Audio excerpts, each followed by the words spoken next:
Todos los martes de 8 a 9 de la tarde, Posibilidades para ti, con Jesús Campoy. Muy buenas noches, estimados oyentes, y bienvenidos al programa Posibilidades para ti. Recuerda, 95.8 de la FM o granviaradiofm.es.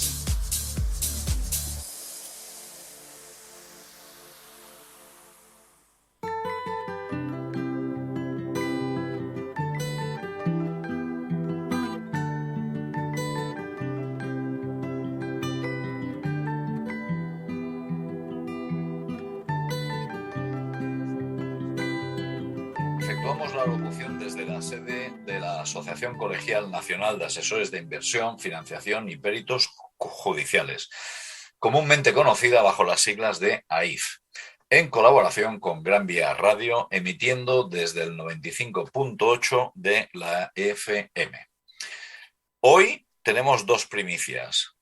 La primera, mi gran amigo y compañero José María Casero nos acompaña y me va a ayudar en esta entrevista que considero importantísima, que vamos a desarrollar durante la sesión de hoy. Y además, esperemos que me acompañe también en otros programas. ¿Verdad, José María? Muy buenas tardes, ¿cómo estás? Muy buenas tardes, Jesús. Bueno, vamos a ver si tú me lo permites y tú me dices, ven, lo dejo todo. Ahí bueno, estamos. Casi todo, o casi Ahí todo. Estamos. Aunque nos ha jugado la tecnología una mala pasada, entramos con unos minutos de retraso porque el canal no nos estaba respetando. Bien, la otra de las novedades que os queremos comentar es que hoy emitimos en paralelo el programa a través de nuestras redes de AIF, la asociación, todas nuestras redes y el canal AIF Informa de Telegram. ¿De acuerdo?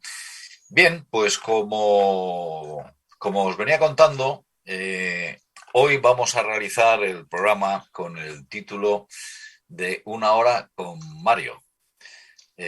Realizando el símil de 5 horas con Mario, novela de gran penetración psicológica que a través de un alma femenina puesta al descubierto llega hasta el fondo de la sociedad española de su tiempo.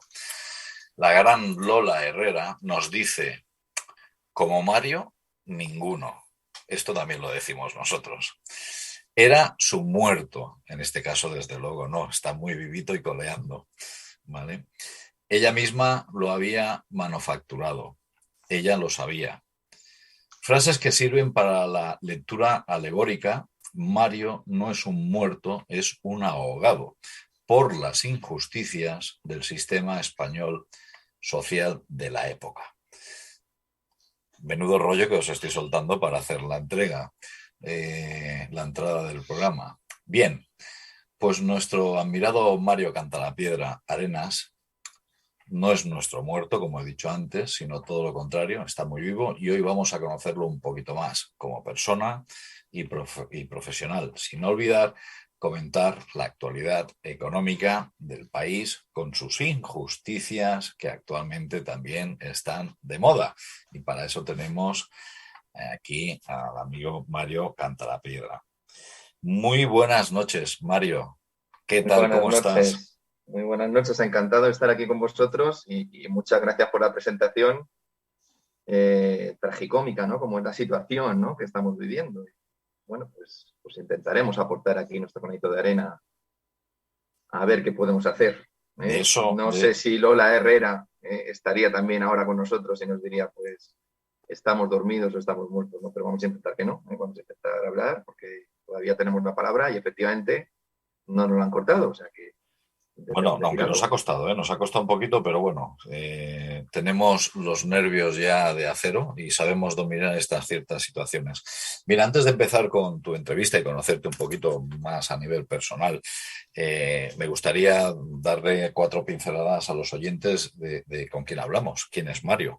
Voy a dar 4 porque si tengo que leer todo el currículum necesitamos realmente las 5 horas con Mario y solo disponemos de una, ¿vale? Entonces, Mario se dedica al asesoramiento empresarial y a la docencia, conjugando sencillez, precisión, rigor y sentido práctico. Ayuda a profesionales y a empresas a tomar mejores decisiones, mejorar su eficiencia a través del control y la planificación y la gestión económico-financiera, gestionar los riesgos de la venta a crédito y prevenir los impagados. Imparte las siguientes formaciones especializadas: finanzas para no financieros. Este título me encanta, de verdad.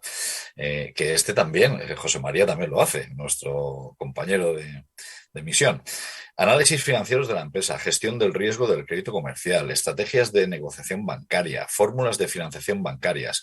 13 años de experiencia como jefe de administración y director financiero en empresas de sectores de la construcción y energías renovables. 18 años de experiencia como formador. En esta faceta es realmente impresionante. Yo he podido asistir a algunas de sus conferencias y sus formaciones y realmente es espectacular. Profesor del programa experto de dirección financiera de Deustos Business School y el Cargi Sociedad de Garantía Recíproca. Profesor de varias asignaturas de un MBA en Nebrija Business School. Profesor de finanzas MBA de Battelle International Business School. Profesor en otras escuelas de negocios diversas. Ponente habitual en congresos y jornadas empresariales. Ponente habitual en Expofinancia, el evento que organiza nuestra querida y laureada ya Asociación Profesional de Asesores de Inversión y Financiación, y ahí lo voy a dejar, que no es poco, ¿eh? O sea, me estoy quedando ya sin aire prácticamente. No, respira, porque, vamos, yo no sabía si seguías con la elegía o efectivamente, o que no estaba muerto, estaba de parranda, porque sí. está que no para últimamente de eventos, de conferencias, de liderazgos, con lo cual, bueno, pues lánzale ya alguna preguntita de esas que tú tienes por ahí preparadas. Yo para empezar lo que te diría, Mario, es decir, después de todo lo que hemos comentado, yo que te conozco un poquito más en profundidad, te queda tiempo libre, ¿verdad? Bueno, voy a contestar a ver si alguien nos está escuchando, porque después de lo que has contado yo me iría, ¿eh? Yo la verdad es que este señor, pues cuando haces tantas cosas, yo parafraseando al gran Guy de Liébana, que en paz descanse, soy un picapedrero de las finanzas empresariales, ¿eh? Con eso resumimos todo. Todo lo demás que has dicho, al final son ítems que lo que intento es un poco eso, ¿no? El día a día, sobre todo en las pequeñas y medianas empresas, que es mi especialidad, ¿no? Y como bien has dicho, finanzas para no financieros, que es el curso que más me identifica. Bueno, pues digamos que creo que es un momento en el que profesionales como nosotros, y estando aquí José María y tú, que también compartís esta problemática, pues tenemos también que fijarnos en lo que está ocurriendo, ¿no? En la situación que está ocurriendo en el mercado. La verdad es que se nos están juntando muchas cosas y bueno, creo que es un momento de analizar y de tomar decisiones. Y seguro que no son sencillas. Yo decía José María ahora que estoy en distintos medios de comunicación. La verdad es que está viendo ahora muchas entrevistas y mucho interés por preguntar y por intentar encontrar soluciones, ¿no? Y se nos están juntando, pues oye, desde el final de la moratoria concursal a los vencimientos de los préstamos ICO, a las posibles restricciones de financiación bancaria, que ya nos están asustando con ellas, y la verdad es que el panorama empieza a ser complejo. Entonces, bueno, yo lo que se me ocurre es que vayamos dando pasos cortos y que intentemos, pues evidentemente, posicionarnos lo mejor posible e intentar defender nuestras empresas. Empresas que seguramente muchas de las personas que nos están escuchando les han costado muchos años, mucho sacrificio sacar adelante y, bueno, hay como demasiado susto, ¿no? Como demasiado miedo en el entorno. Nosotros no vamos a poder corregir ese entorno macro, no vamos a poder solucionarlo. Entonces nos tocará, pues oye, remangarnos y lo que decía antes, ¿no? Ser picapedreros de nuestras compañías e intentar encontrar la mejor situación dentro de este entorno tan complejo. Decías en una de las últimas conferencias o ponencias que te he visto en directo que hay que ajustar las velas. Le decías a los empresarios. Háblanos un poquito de esto. ¿Qué quieres decir cuando hay que ajustar velas en el contexto actual? Sí, ya sabes que me gusta mucho utilizar citas, ¿verdad? Esto de las citas hay que tener cuidado. Hay inflación de citas, ¿eh? Esto, por ejemplo, Einstein dijo un montón de citas, no les dio tiempo, ¿eh? Decías yo al principio que has contado muchas cosas mías. Imagínate si Einstein llegó a decir todas las citas que le atribuyen, ¿no? Pero bueno, si hay una cita por ahí que habla de optimistas, pesimistas y realistas, que a mí me gusta mucho, ¿no? Y es la famosa de que el optimista, cuando hay malos vientos, pues lo que hace es pensar que van a cambiar. el pesimista se queja del viento, este viento tan malo, qué mala suerte tengo, y el realista ajusta las velas, ¿no? Y yo un poco a raíz de, no, me parece que fue en San Sebastián, cuando empecé la conferencia hablando de eso, ¿no? Está aquí en Deusto. Pues efectivamente, o sea, que no se trata tanto de ser optimista ni de ser pesimista, que seguramente ambos serán necesarios. Entonces, al final, el otro día escuché una cosa que me pareció también muy graciosa, dice, el optimista inventa el avión, pero el pesimista inventa el paracaídas, ¿no? Pues se hacen falta las dos versiones, ¿no? O las dos visiones. Pero bueno, en este caso creo que lo que nos toca es ser realistas. Ser realistas, sobre todo desde el entorno de pequeñas y medianas empresas, que el entorno macro nos va a venir así, la complejidad está la que está.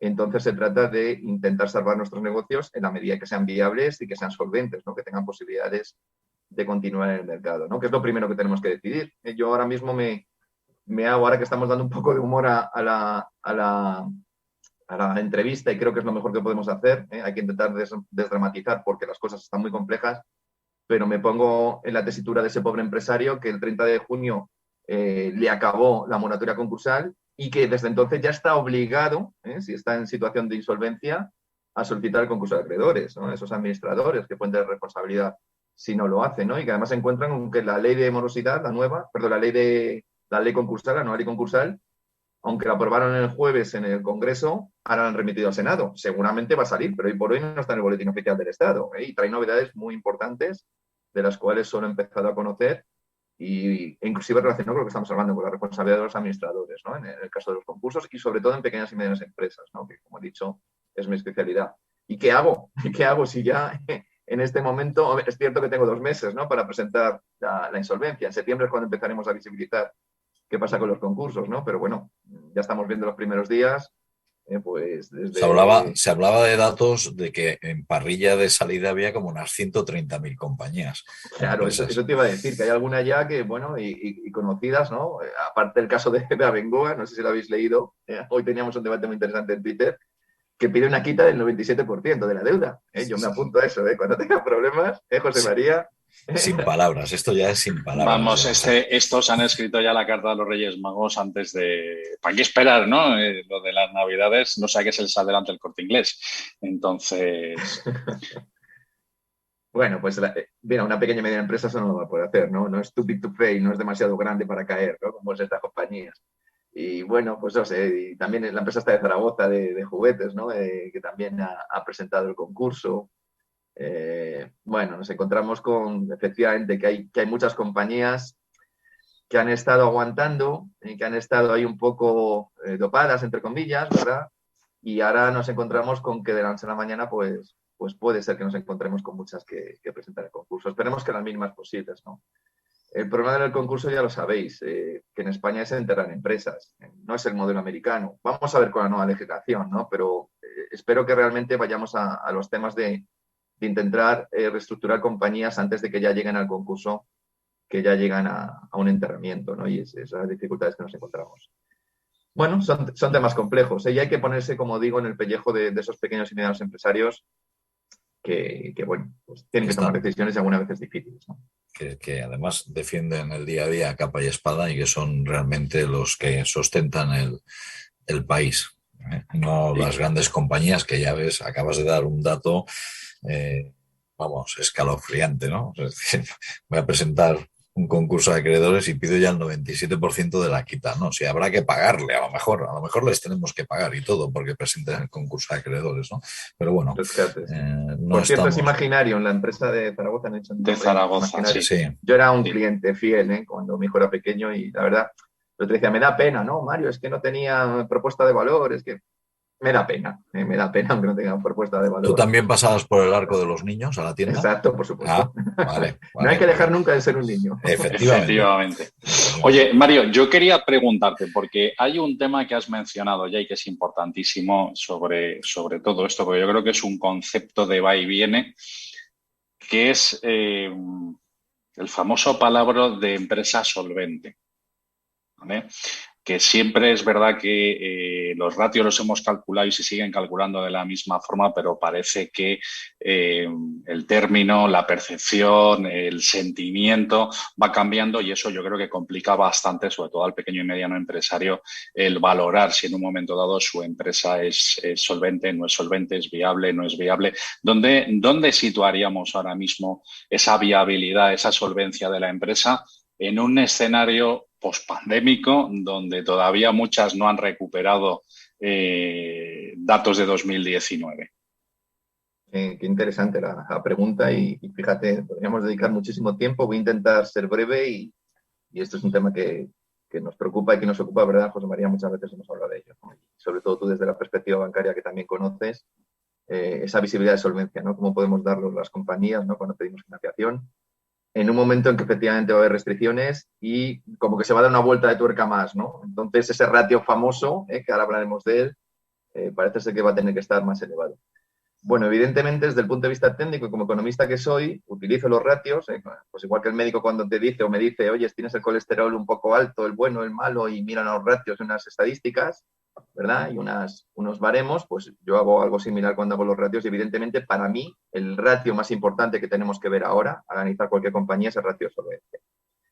Y el ratio de solvencia al final es relativamente sencillo, no hay que tener grandes conocimientos financieros para calcularlo. Simplemente cogiendo el balance de una compañía, mirar lo que tiene en su activo, ¿verdad? El activo total y compararlo con el total de la deuda, con el pasivo corriente más el pasivo no corriente. De forma implícita, lo que estaría fuera del ratio sería el patrimonio neto. De tal manera que si lo ponemos en forma de denominador, de división, lo que tendríamos en el numerador sería el total activo y lo que tendríamos en el denominador sería el total pasivo.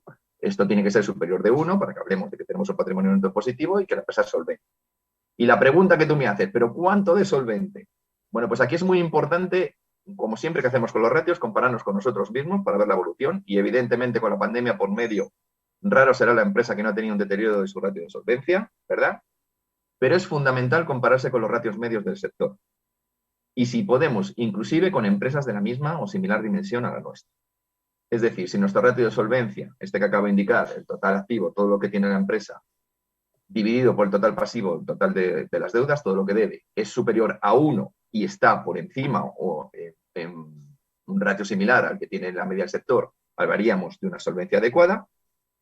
Y si está por debajo, y sobre todo bastante debajo, yo estaría hablando de un 20-25% por debajo de la media del sector, de empresas comparables, hablaríamos de una empresa con más dudas de solvencia. Sé que no es sencillo, que no es extrapolable a todos los casos, pero es una receta. Igual que cuando me dice a mí el médico que tengo el colesterol mal y dice, como decíamos antes, usted está muerto según esto, hombre, pues estoy aquí hablando con usted, pues luego hay empresas que podemos decir que no están insolventes, que no son solventes y que luego miramos otras cosas, miramos liquidez, miramos endeudamiento, miramos rentabilidad, ROE, y vemos que tiene posibilidades de seguir adelante, ¿no? Pero una primera medida, un primer vistazo que me dé este baremo sería una forma de comparar y de tomar decisiones.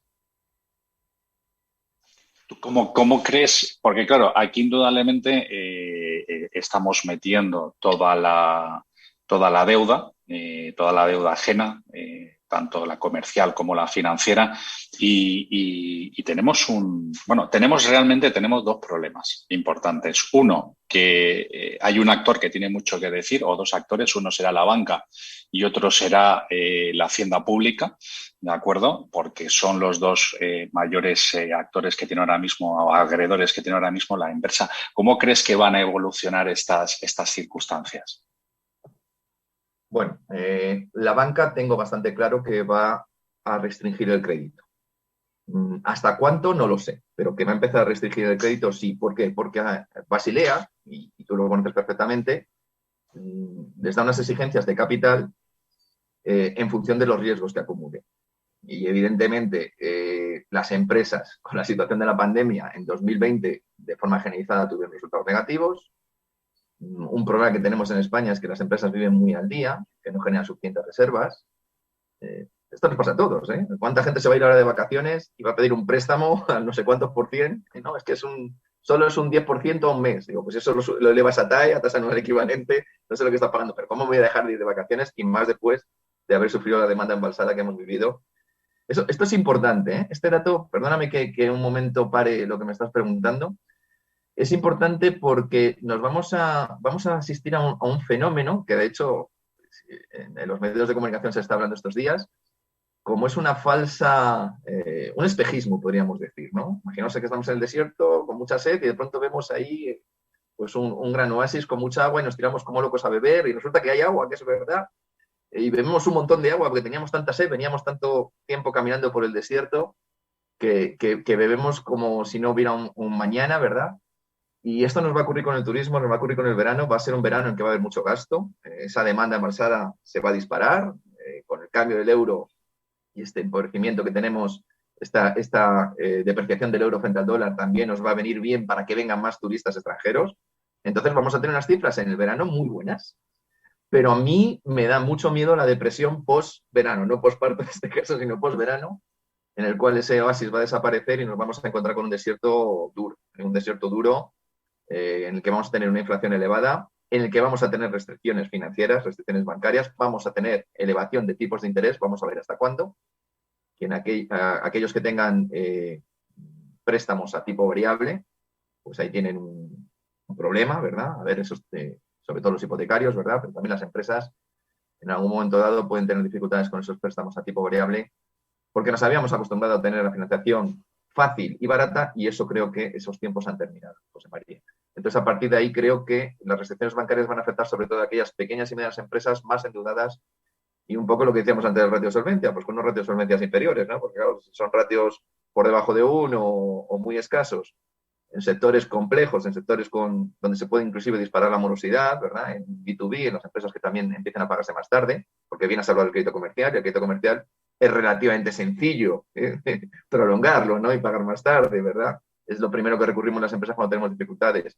No dejamos de pagar una cuota bancaria porque sabemos que eso tiene unas complicaciones, aparecemos en RAI, o aparecemos en ASNET, o aparecemos dependiendo de lo que tengamos, ¿verdad? Tenemos intereses de demora, bueno, todas estas dificultades, ¿no? En cambio, el préstamo de una empresa a nuestros socios más allegados hay que tenerlos contentos, que es la banca y la administración.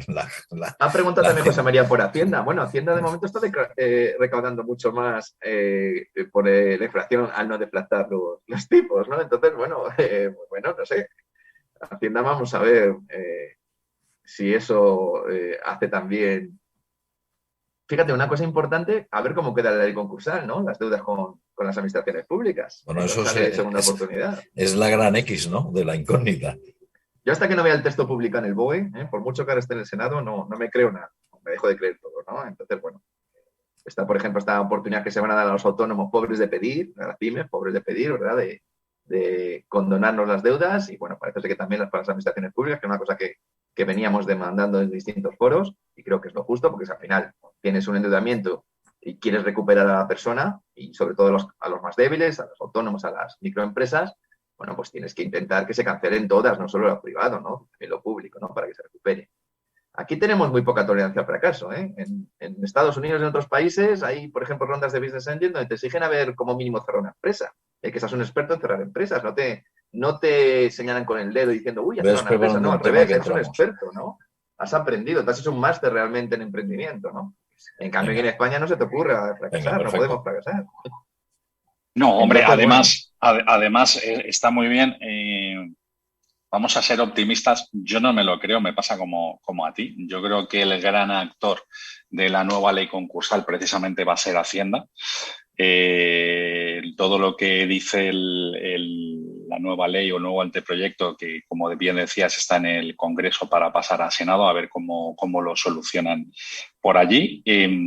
Claro, es que hemos cambiado ahora mismo. El gran acreedor de las empresas va a terminar siendo Hacienda. Es hacia donde se está volcando todo. De hecho, estamos oyendo, no sé si lo habéis oído vosotros, el tema de todo lo que es la alerta temprana de insolvencia, todas estas circunstancias, inicialmente las va a lanzar la propia Hacienda. Es decir, Hacienda para eso tiene que meterse mucho más dentro de las empresas. Vamos a tener que darle mucha más información. También es verdad que no estamos preparados, las aplicaciones informáticas no están preparadas y hay todavía un decalaje para aplicar determinados reglamentos y normas que van desde 6 meses a 1 año. pero vamos a ver cómo queda eso. Jesús, no sé si porque le estamos dando mucha guerra a Mario y no sé si le quieres poner algo de música, pues negra, funky, parece me leas el pensamiento. No, pues oye, mira, Frank, que lo tenemos aquí pilotando los aparatos de la nave, nos va a brindar con un tema que no sé cuál es el que han seleccionado de los que le he enviado. Fran, adelante, cuando gustes. Todos los martes de 8 a 9 de la tarde, Posibilidades para ti, con Jesús Campoy. Muy buenas noches, estimados oyentes, y bienvenidos al programa Posibilidades para ti. Recuerda, 95.8 de la FM o granviaradiofm.es.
Déjame que entro con un tema que nos hemos quedado.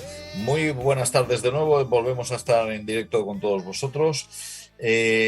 Mira, por dar una pincelada y un poquito de ilusión, se comenta, se rumorea que vienen los nuevos préstamos ICO.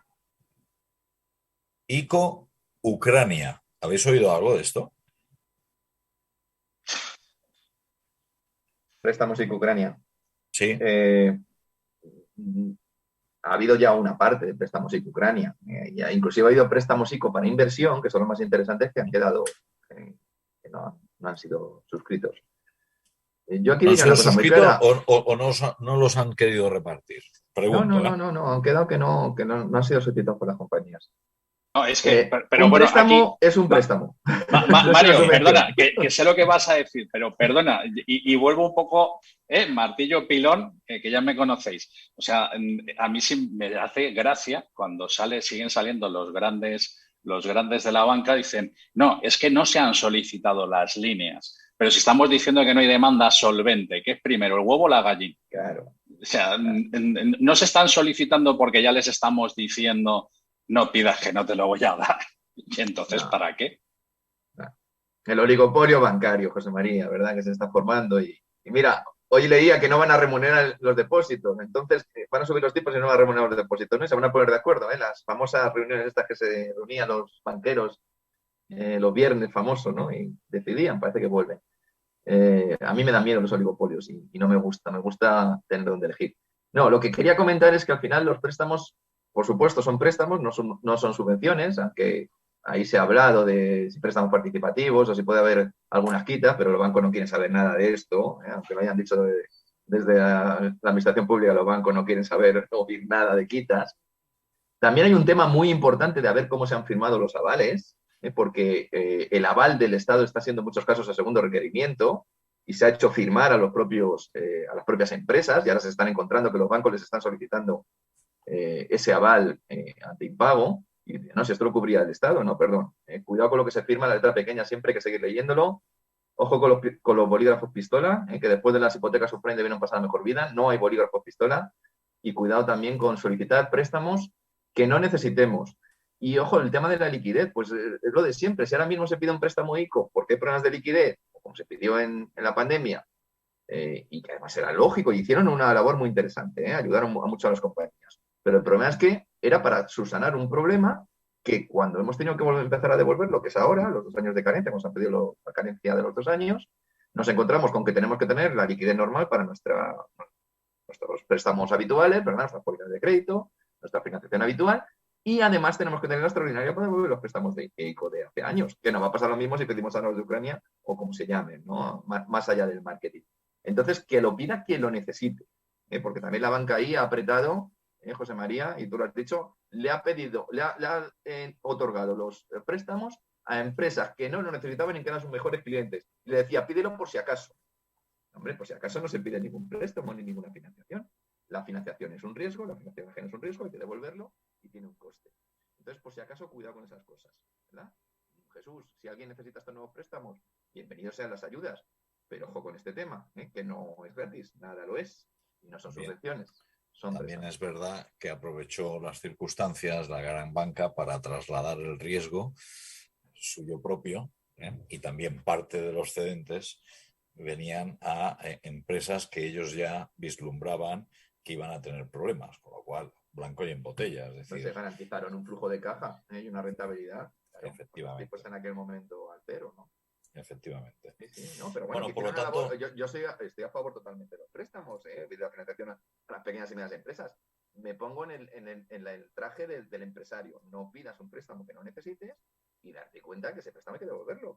Sí, lo que ocurre es que yo soy más de la opinión de que cuando llegan unas circunstancias excepcionales, como pudo ser el tema de la pandemia, que esto evidentemente nadie lo podía prever, yo he notado en falta realmente las ayudas reales. Es decir, sobre el papel está muy bonito, venga, vamos a pedir préstamos, os vamos a dejar margen de amortizaciones con carencias, ahora van a renovar otra vez 2 plazos, se va a poder ampliar el plazo de amortización, el que no haya consumido los años de carencia podrá volver a tener la carencia adecuada, pero ¿y la ayuda real dónde estaba? Exacto. Porque las empresas, como tú bien has dicho antes, lo único que has hecho ha sido traslado de un problema. Es decir, por una parte, en época de pandemia, has dejado de facturar lo que tú tenías previsto. Yo conozco incluso casos en Barcelona, hablando de hostelería y restauración, que les llegaron a cobrar las terrazas cuando les obligaron a cerrar por pandemia, con el famoso confinamiento, y no devolvieron ni un solo impuesto de terraza. Es decir, oye, pero es que me estás obligando a cerrar y me estás cobrando encima la terraza. Entonces, ¿qué tipo de ayuda estamos ofreciendo? Ayuda por parte del Estado no ha sido la adecuada ante esta situación excepcional. Es lo que yo personalmente considero. Me hubiera gustado más intervención por parte del Estado. Estoy de acuerdo, porque además te encuentras con compañías extrañas que han sido rescatadas, entre comillas, que no tenían negocio, administración pública, los mismos diputados que tenían sus dietas y no sufrieron ninguna merma, y sobre todo pequeñas empresas, microempresas, que al final son el tejido empresarial que tenemos en este país, y autónomos, especialmente autónomos, porque autónomos tienen muchas dificultades para conseguir esos préstamos ICO y para conseguir financiación bancaria en general, que bueno, pues han sufrido y bueno, aquí estamos con las famosas cuotas, cada 3 meses se saca, cada 3 semanas una nueva modalidad y se habla de ingresos y se equiparan a rendimientos netos. Y bueno, lo que comentaba antes también José María, que esto es importante, lo de los programas informáticos estos que van a ligar en tiempo real con Hacienda. Bueno, pues la última noticia es que lo pasan a 2024. Lo que has comentado antes es muy importante, creo que es muy interesante para quien nos esté escuchando, sobre todo pues autónomos, como estamos comentando, ¿no? Microempresas, ¿no? Pues bueno, pues en principio, como bien has dicho, no están preparados informáticamente y además la carga de trabajo y de responsabilidad, inclusive para pequeñas y medianas empresas y autónomos, es muy grande, ¿no? Bueno, va a ir a más ese control, ¿eh? Yo la verdad es que, lo que digo siempre, yo como alguien que declara todo lo que hace, pues soy partidario de que haya el mayor control, ¿no? Pero que también que no se ahogue a aquellos que todos los días levantan una persiana y ponen en marcha este país, ¿no? Como decía antes Jesús, ¿no? Más allá de evidentemente, que tenemos que tener empresas más grandes, que tenemos que ir al modelo, por ejemplo, en Alemania, en Inglaterra, las pymes son de tamaño medio mayor que las nuestras y tenemos que intentar converger a ello, tenemos que innovar, tenemos que digitalizar, tenemos que hacer muchas cosas, pero sin olvidar que somos un país de pequeñas y medianas empresas y de autónomos y que no pueden ser, no tienen que ser los paganinis de esta historia, ¿no? Y sí se echa en falta una mayor ayuda a lo más débil de la economía, ¿no? Pero desde ese punto de vista que nos estamos poniendo en el sitio, pues hay que denunciarlo y hay que exponerlo, hay que verbalizarlo, que yo creo que no se consigue nada ocultándolo. Más allá de la parte que nos toca vivir como víctimas, a nosotros como autónomos, a las pequeñas y medianas empresas, ¿qué pueden hacer ellas para, Mario, desde tu punto de vista, qué pueden hacer? Porque estamos hablando de ganar tamaño, estamos hablando de innovar, estamos hablando de digitalizar. Para todo esto, al final, hace falta inversión, hace falta clientela, claro, porque si no, ¿de dónde vamos a generar esos flujos de caja, esos flujos de pago? Hace falta generar valor real, ¿verdad? Hace falta no depender tanto de un sector de bajo valor añadido como es el turismo, ¿verdad? Y hace falta mentalidad desde las pequeñas y medianas empresas. Ahora vamos a poner un poco, vamos a poner el punto de toque en ellas, ¿no? En las compañías. Empresario que empieza a ganar dinero y se compra un gran coche, una gran casa y no genera reservas. Y pudiendo hacerlo, reparte sistemáticamente, ordeña la compañía sin poder crecer con autofinanciación. Inclusive préstamos ICOs que han terminado, ahora decían grandes coches, ¿no? ¿Cuántos empresarios ha habido que extrañamente han cambiado el coche al mismo momento que han solicitado un préstamo ICO, ¿no? ¿Cuántos de estos habrán acabado en elementos que no son productivos, ¿no? Entonces las compañías tienen que profesionalizarse, José María. Yo creo que la labor que haces tú, que es brillante, la labor que se hace desde ahí y la que yo intento también aportar con mi granito de arena, va por ahí. No sé, los temas financieros son complejos, lo son, pero son necesarios.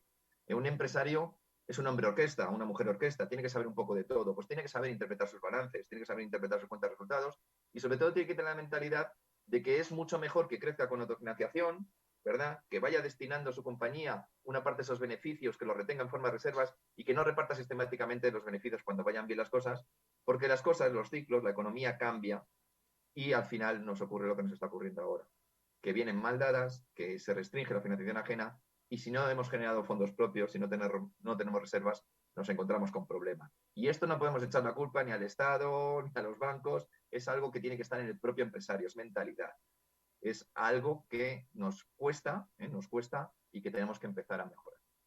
Sí, estoy totalmente de acuerdo. Tiene que haber una apertura de miras y sobre todo tienes que buscar ayuda cuando ya no das más de ti. O sea, conoces mucho tu producto, pero te faltan temas importantes en la gestión actual de tu compañía, como podría ser tu relación con las entidades bancarias.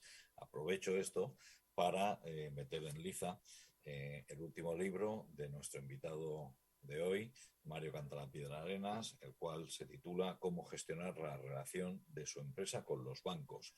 Es la segunda edición, que además está revisada y actualizada, de la editorial FC. Mario, aquí estás dando una serie de pautas que yo, que me lo he leído con detenimiento, son vitales para la gestión actual de la compañía con las entidades.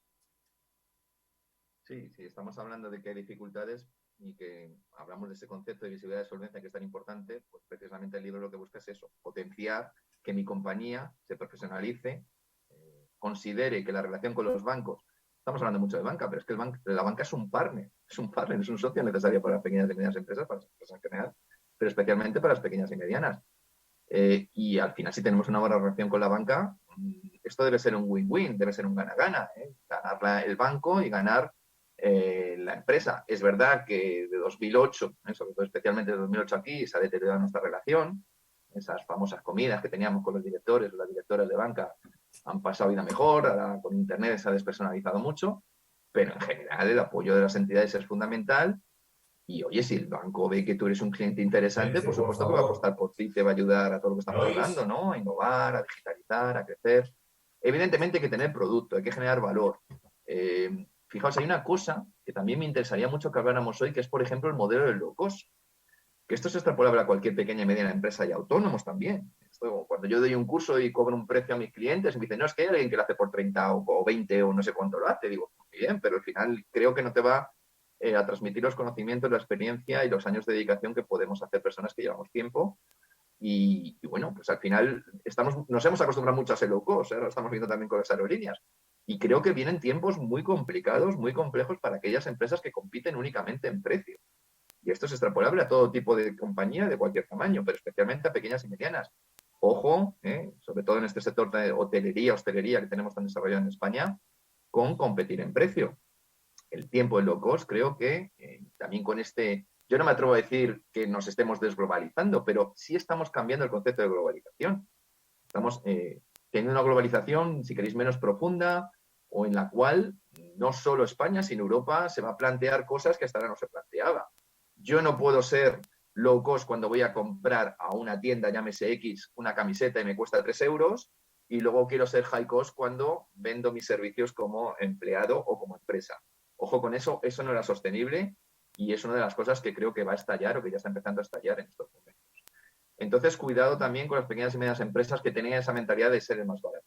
Creo que es un momento muy complejo para ello y tenemos que ir, pues lógicamente, a lo que estamos hablando, a profesionalización, a generar valor, a dar una calidad distinta a nuestros competidores y a encontrar unos nichos en un momento que es complicado, que es difícil, pero no nos queda otra. Tenemos que profesionalizarnos en todos los estamentos de nuestra economía. Perfecto. Vamos a tomarnos otro pequeño respiro y Fran nos va a colocar otro tema musical porque nos estamos comiendo el tiempo a pasos acelerados. Ya nos falta poquito ya para terminar el programa y hay un tema que me gustaría tocar también antes de abandonar.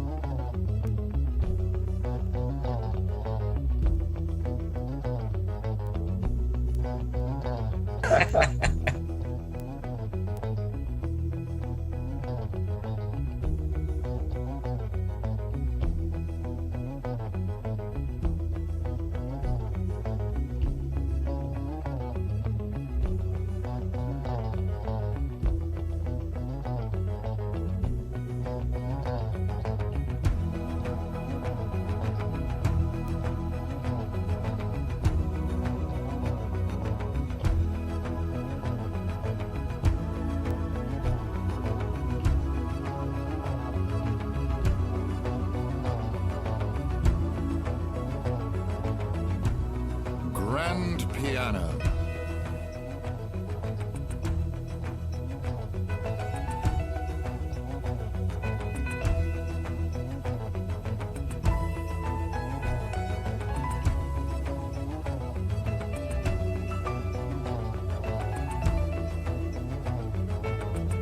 Reed and pipe organ.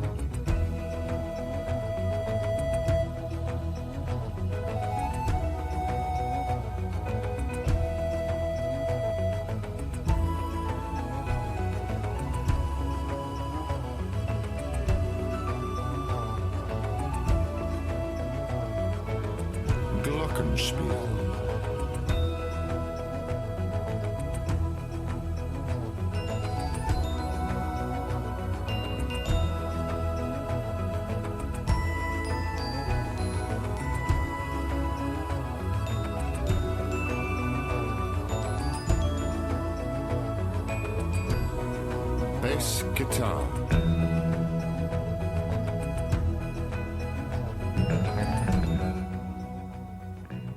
Muy bien, ya estamos de nuevo con todos vosotros. Mario, se nos quedaba un temita en el tintero y no me gustaría terminar el programa sin tener unas palabritas sobre él. Háblame de la infracción. ¿Cómo ves el escenario? Así, ¿Va a ser temporal o a bocajarro, Mario, para que no haya introducciones. Hombre, pues pensando que Nadia Calviño nos dijo que estaba controlada y ya hemos visto que no, pues si me equivoco, si se equivoca Nadia Calviño, pues evidentemente también puedo equivocar, no pasa nada. Yo creo que aquí el debate importante es darnos cuenta si estamos ante una inflación temporal o una inflación permanente, ¿no? Que es un poco el debate que tenemos ahí muchos economistas. Y creo que ahí la clave va a ser, partiendo de que evidentemente llevamos unos cuantos meses con inflación, pero no va a ser los meses tanto lo que marque que sea temporal o permanente, sino las causas. Es cierto que las causas son complejas porque se están acumulando, por un lado, un shock de oferta que estamos viviendo después de la pandemia, es decir, las empresas no han podido producir todo lo que se demanda, hay una demanda superior, y también se está acumulando con esa demanda pasada que os decía, que comentábamos antes, y que está haciendo que crezca por la parte de la demanda, o sea que como que hay dos tensiones, ¿no? Bueno, yo considero que lo que puede hacer que esta inflación, que todavía, en mi opinión, y cruzo los dedos, si me equivoco, como he dicho, me permitís que si se equivoca una ministra del Gobierno de España, también puede un humilde picapedrero de las finanzas como yo puede equivocarse. Si creo ella que cobrando, creo que no tiene, si ella cobrando no tiene responsabilidad, pues imagínate entre nosotros, fíjate. Pues yo creo que todavía es temporal porque está muy sometida a ese shock de oferta que estamos viendo especialmente en Europa, en Estados Unidos, estas circunstancias, ¿no? Pero fundamental es eso de oferta que todavía estamos viviendo, y cuando se equilibre esas cadenas de valor que se han roto, esa producción, si asistiéramos a que la inflación sigue siendo elevada, entonces sí podríamos hablar de permanente. Y para eso, ¿cómo nos vamos a dar cuenta? Porque esto parece como todo como muy entelequia, ¿no? Como muy oculto. Bueno, pues al final lo que estamos hablando, al fin y al cabo, es de los famosos efectos de segunda ronda. Es decir, cuando empecemos a ver que los salarios crecen por encima, en términos reales, de la inflación, entonces sí que nos debemos preocupar, porque se ha podido trasladar a salarios esa inflación, y lo que va a hacer evidentemente es retroalimentarse, es un incendio que se quema a sí mismo, ¿verdad? Y crear todavía más inflación.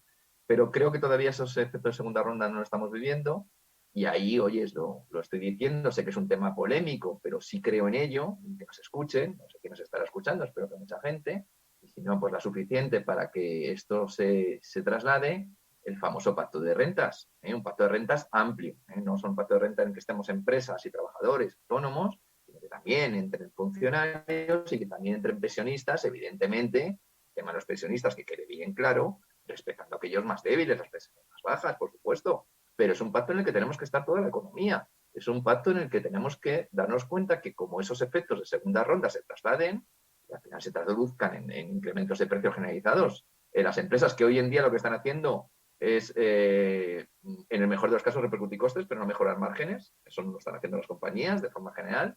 Pues si nos encontramos con esos efectos de segunda ronda, vía salarios, vía incremento de los márgenes empresariales, sí que podemos tener una inflación permanente, y las circunstancias entonces sí que hablarían seguramente de la necesidad de una recesión para poder superarlo. Y recesión, ya sabéis que es una palabra que da mucho miedo, y que hoy por hoy no estamos, pero el reto está ahí. Nos está creando la tormenta perfecta para entrar. Sí. No, bueno, y claro, evidentemente hay un factor que no podemos olvidar, que es cómo evoluciona el gas ruso, ¿verdad? Las restricciones, Alemania ya están empezando a oírse, evidentemente, que se ayudará a los países del sur de Europa, pero no gratis, evidentemente, se nos va a exigir. Bueno, pues vienen momentos complejos, vienen momentos complicados. José María, te cedo el turno, lanza la última pregunta para nuestro invitado de honor. No, yo quiero agradecerle mucho a Mario que esté con nosotros, con el programa de la asociación, que esté aportando no ese granito de arena que él dice, sino esa gran experiencia y ese gran criterio que tiene, yo creo que es básico, como él decía, esa profesionalización de las compañías. Yo creo que lo hace muy bien. Está en la formación, está en la consultoría, trabaja de una forma muy, muy, muy interesante. Y creo que los empresarios, los técnicos, los especialistas que nos estén oyendo, incluso los políticos, ¿por qué no? Si les llega, pues tienen que prestar muchos oídos, ¿no? estamos hablando de esa tormenta perfecta, estamos oyendo voces cualificadas como Nomura, que esta misma mañana ya decía que tenía muy claro cómo venía la recesión a Europa, y como dice Mario, da mucho miedo cuando te hablan de la recesión. Las bolsas se han tirado automáticamente abajo, que estamos viendo también cómo economistas de la talla de Niño Becerra están anticipando quizá esa gran crisis, y yo diría que no, quizá no tanto económica como tal, sino a nivel familiar, a nivel empresa, que es lo que va a terminar provocando ese estallido. Yo creo que el modelo incluso puede llegar a peligrar por esas circunstancias, ¿no? Entonces, por eso le preguntaba a Mario, y quiero cerrarlo con esto, con ese consejo de primera mano urgente para ya, si somos empresarios, si somos autónomos, si somos familia, ¿por dónde tenemos que empezar a recoger velas? Pues efectivamente, al final lo que tenemos que hacer es ser realistas, ajustar las velas y efectivamente desde las compañías, presupuesto de tesorería, garantizar liquidez, intentar justificar cada gasto dentro de la compañía. Es momento de presupuesto base cero. Esto también se lo diría inclusive a los políticos, ¿verdad? Es un momento de presupuesto base cero, justificar cada gasto que tengamos y, evidentemente, sin dejar de lo que tiene que hacer una compañía, porque esto es como una bicicleta, ¿verdad? Si dejas de dar pedales, te caes. Pues bueno, en la medida posible, innovación, digitalización, generar valor, pero sobre todo manteniendo los fundamentos y gestionando gestión y gestión. Perfecto. Muy bien. Muchísimas gracias, Mario. Pues señores, estamos llegando ya al final de nuestro programa de hoy. Antes de despedir a nuestro invitado, agradecerle enormemente su presencia, su gran discurso. No lo dejen en el saco roto. Habla un hombre con una experiencia abismal y sus consejos, recuérdenlos, porque en un escenario muy cercano los vamos a tener que poner todos en práctica. Estimado Mario, gracias enormemente por haber participado hoy en nuestro programa. Te lo agradezco con el corazón. Muchísimas gracias a vosotros. He estado muy bien acompañado y da gusto tener amigos y grandes profesionales como vosotros. Fantástico.